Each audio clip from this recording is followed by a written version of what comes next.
عليكم ورحمة الله وبركاته. أهلا بكم تاني في قناتي بهدوء مع هاجر.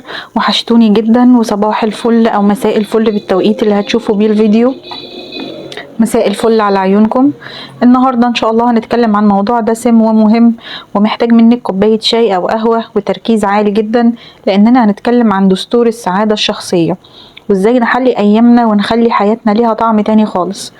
احنا النهاردة مش بس بنتكلم عن شوية نصايح، احنا بنحط خطة شاملة عشان تحبي نفسك وتعرفي تدعميها بجد وتقدريها بالشكل اللي تستحقه. لما بتفهمي نفسك صح، علاقتك بكل اللي حواليكي بتتغير، بجوزك بولادك بأهلك، وكلهم هيحسوا بالفرق لأنك بقيتي نسخة أهدى وأذكى من نفسك.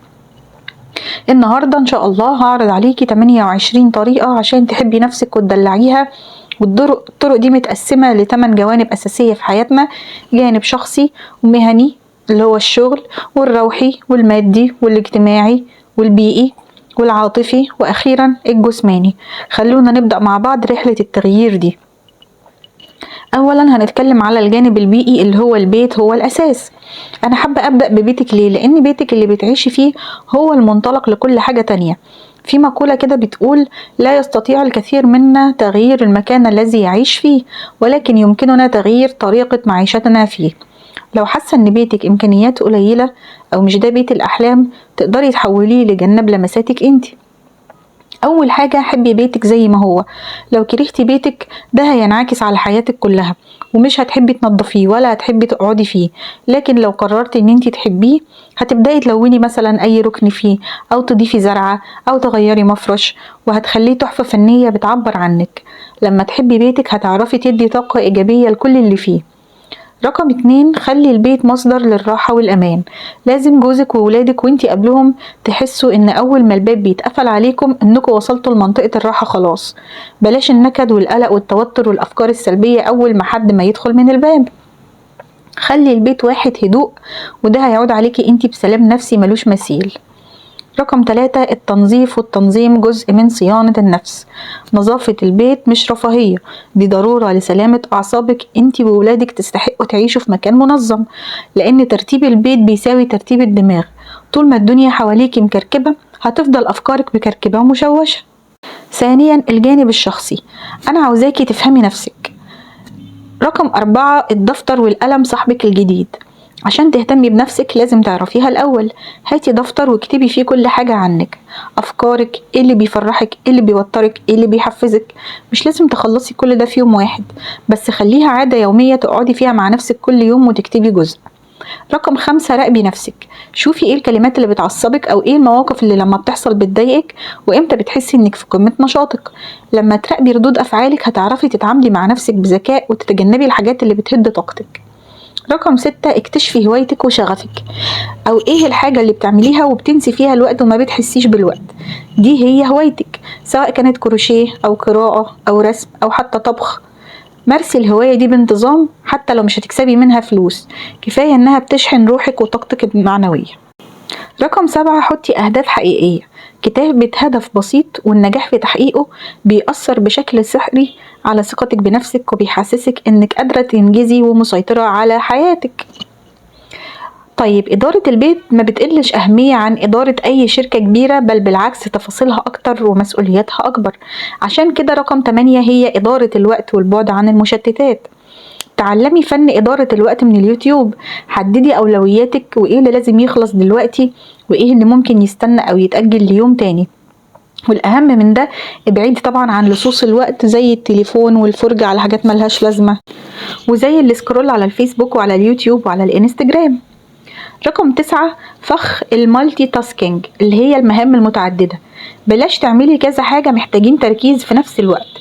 ما ينفعش تذاكري للولاد وانتي بتطبخي، أكلة مثلا تكون محتاجة دقة منك، كده تركيزك هيتشتت في الاتنين. خلي المهام المتعددة للحاجات الخفيفة، زي انك ترتبي درج وانتي واقفة مستنية الأكل يخلص. رقم 10، التفويض. مش لازم تعملي كل حاجة بنفسك. لو في حاجة زوجك يعملها أحسن منك خليه هو يعملها، أو حد ممكن يساعدك في تصليح حاجة، اطلبي طبعا المساعدة وما تتردديش. التفويض ده ذكاء مش كسل، لأنه بيوفر وقتك للحاجات الأهم اللي انتي بس تقدري تعمليها. رقم 11 حدود العلاقات. حطي حدود واضحة مع الجيران والزملاء، لأن الحدود دي بتريح وبتخلي كل واحد عارف حدوده وما يتخطاهاش، وده بيمنع مشاكل كتير بتهد طاقتك سواء في الشغل أو في البيت. رقم 12 التطوير المستمر. اوعي توقفي تعليم، اتعلمي أي حاجة، اتعلمي أكلات صحية، طرق تزيين جديدة، طرق تربية جديدة، أو مهارات تنظيم حديثة. تطوير عقلك بيخليكي دايما متجددة وثقتك بنفسك بتكون في السماء. رقم 13 الصلاة والصلة بالله، ده الأساس. الصلاة في وقتها مش بس عبادة، دي لحظات سكينة وطمأنينة بتغسل روحك من هموم الدنيا، والدعاء والقرآن هم كتالوج الراحة النفسية. 14 وقت الاستئناس بالذات. قضي وقت لوحدك، اشربي قهوتك في هدوء، استمتعي بالسكينة. اللحظات دي بتعيد شحن طاقتك الروحية وبتخليكي أهدى في التعامل مع دوشة اليوم. وممكن تاخدي 5 دقايق لنفسك في آخر اليوم بعد الولاد ما يناموا، إن انتي تقعدي تقرأي كتاب أو تقرأي الورد. رقم 15 الكتابة للتفريغ. لما تحسي بضغط اكتبي، فرغي كل الأفكار السلبية على الورق. مش لازم تكتبي بنظام، اكتبي كتابة عشوائية. المهم ان انتي تفضي دماغك، لأن الكتابة بجد بتريح وبتحسسك ان الهموم صغرت لما اتشافت قدام عينك. رقم 16 التأمل في الطبيعة. حاولي تشوفي الزرع، السماء، الشمس، لأن الارتباط بالطبيعة بيديكي إحساس بالسلام النفسي وبيخلصك من الطاقة السلبية. ولو تقدري تتمشي في حتة فيها خضرة مرة في الأسبوع هيفرق معاكي جدا. عشان كده دايما بنقول أول ما تصحي من النوم لازم تفتحي الشباك وتشوفي الشمس وتشوفي السماء، لأن ده بيديكي طاقة إيجابية طول اليوم وبيخلصك من الطاقة السلبية. رقم 17 اسمعي لنفسك. انتي محتاجة ايه دلوقتي؟ راحة ولا نوم ولا فضفضة؟ وبرضو اسمعي لجسمك وروحك وشوفي احتياجاتهم العاطفية وبلاش تدفنيها. يعني لو تعبانة يبقى انتي محتاجة راحة، لو ما نمتيش كويس يبقى انتي محتاجة نوم، لو مضغوطة ومتضايقة يبقى انتي محتاجة تفضفضي، تكلمي مثلا مامتك، اختك او واحدة صاحبتك وتفضفضي معاها. رقم 18 التعامل مع القلق والتوتر. كلنا بنقلق، بس الشطارة ازاي نتعامل معاه. في ناس بتاكل كتير لما تقلق، وناس بتشرب قهوة كتير. حاولي تبدلي العادات دي بحاجات إيجابية زي المشي أو الكلام مع حد بتثقي فيه. رقم 19 الطبطبة على النفس. كوني حنينة على نفسك، لو غلطتي سامحي نفسك وتعلمي، واعرفي ان كلنا بنغلط، انتي مش لوحدك. ادعمي نفسك في المواقف الصعبة كأنك بتدعمي أعز صاحبة ليكي، وخليكي رحيمة بنفسك شوية، لأن جلد الذات مش هيوصلنا لأي حاجة خالص. رقم 20 الميزانية المكتوبة. اكتبي كل فلوس، أي قرش داخل وخارج لازم تقسمي الميزانية، لأن تقسيم الميزانية بيخليكي شايفة الصورة كاملة وبيقلل الخوف من بكرة. وتقدري تشوفي فيديوهات على اليوتيوب بتتكلم عن الميزانية وإزاي بنقسمها تقسيم صح علشان مفيش فلوس تتهدر أو تضيع في الفاضي. رقم 21 لازم تعملي مبلغ للطوارئ، حتى لو مبلغ صغير جدا شيليه على جنب. وجود قرش جنبك بيحسسك بأمان نفسي كبير لأي حاجة طارئة لا قدر الله، جه ضيف، جه ظرف، جه تعب للأولاد لا قدر الله، يكون معاكي مبلغ للطوارئ. رقم 22 ابعدي تماما عن الديون والأقساط. الديون بتهد الحيل وبتعمل قلق على طول. اشتري اللي معاكي فلوسه ومحتاجاه فعلا، وبلاش تدخلي في دوامة القروض اللي بتمتص راحتك، ده طبعا علشان القروض كمان حرام. رقم 23 افهمي طبيعة الناس اللي معاكي. يعني افهمي طبيعة زوجك وولادك، لما تفهمي هما بيفكروا ازاي التعامل معاهم هيبقى اسهل، وهتوفري خناقات ومشاكل كتير. رقم 24 الكواليتي تايم. قضي وقت حلو وممتع مع عيلتك بعيدا عن الموبايلات والتلفزيون. ممكن تخرجوا تتفسحوا وتتغدوا برا، او تقضوا الوقت في البيت قدام التلفزيون، وقت يكون فيه ضحك وحكاوي بجد من القلب. رقم 25 الداعم النفسي الحقيقي. انتي احسن حد يدعم نفسك، بس طبعا احيانا بنحتاج كتف نميل عليه. اختاري حد قريب منك جدا وخايف عليكي ويكون بيحبك، زي والدتك او اختك او زوجك. وبلاش تحكي اسرارك وصعوباتك لناس بعيدة او صحبات ممكن يدوكي نصيحة غلط. رقم 26 قللي فترة السوشيال ميديا وفلتري السوشيال ميديا أصلا.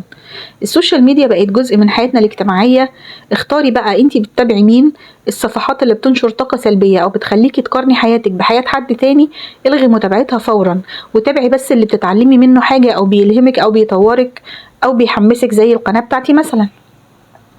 رقم 27 الجانب الجسماني والصحي. جسمك هو اللي هيشيلك عشان تحققي أهدافك وتراعي بيتك. عشان كده لازم يكون فيه نوم كافي. أهم حاجة لصحتك النفسية والجسمانية هي النوم المنتظم.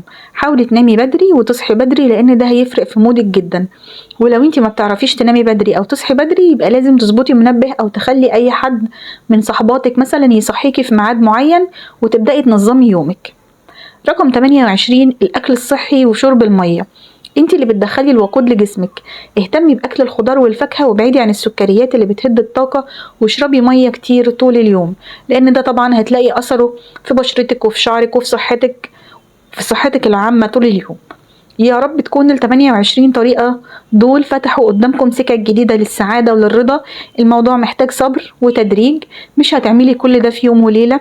ابدأي بحاجة واحدة من كل جانب وشوفي حياتك هتتغير ازاي. ولو عندكم أي أفكار تانية بتساعدكم تحبوا نفسكم وتدلعوها ياريت تشاركوني في التعليقات عشان كلنا نتعلم من بعض. وما تنسوش اللايك الجميل بتاعكم والاشتراك في القناة، وشاركوا الفيديو مع كل أم محتاجة تطبطب على نفسها وتغير من حياتها. شكرا لكم يا أحلى متابعين، والسلام عليكم ورحمة الله وبركاته.